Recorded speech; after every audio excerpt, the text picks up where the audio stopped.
Tupo hapa Shinyanga kwa ajili ya kuja kumtambulisha mtoa huduma ambaye atatuletea majiko yanayoitwa majiko banifu yatakayouzwa kwa bei ya ruzuku ya serikali.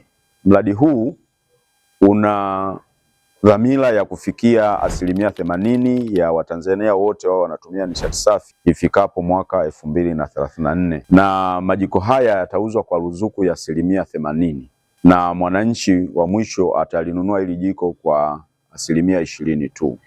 Hili jiko lilikuwa linauzwa, kama ukilinunua bila ruzuku, linauzwa kwa shilingi 60,000, lakini baada ya ruzuku ya 80% iliyotolewa na serikali, mwananchi wa mwisho atalinunua kwa shilingi 12,000. Mradi huu utakuwepo kwa muda wa miezi 15 na utakuwa katika maeneo yote ya Shinyanga isipokuwa manispaa. Nitoe rai, himiza wananchi wa Shinyanga waweze kuchangamkia fursa hii, waweze kuchangamkia fursa ya kununua majiko banifu ambayo kimsingi ni mazuri kama mnavyoyaona, yanatumia kuni kidogo sana na mkaa kidogo sana, lakini anatumia pia mkaa mbadala na kuni mbadala kwa ajili ya kuhakikisha kwamba wanalinda afya zao, lakini pia wanalinda mazingira, lakini pia wanapunguza gharama za upishi. Watumie fursa hii kwa ajili ya kuhakikisha kwamba lengo tulilojiwekea la kuhakikisha kwamba ifikapo mwaka 2034 basi Watanzania wengi wapatao 80% wao wanatumia nishati za kupikia. Asanteni sana.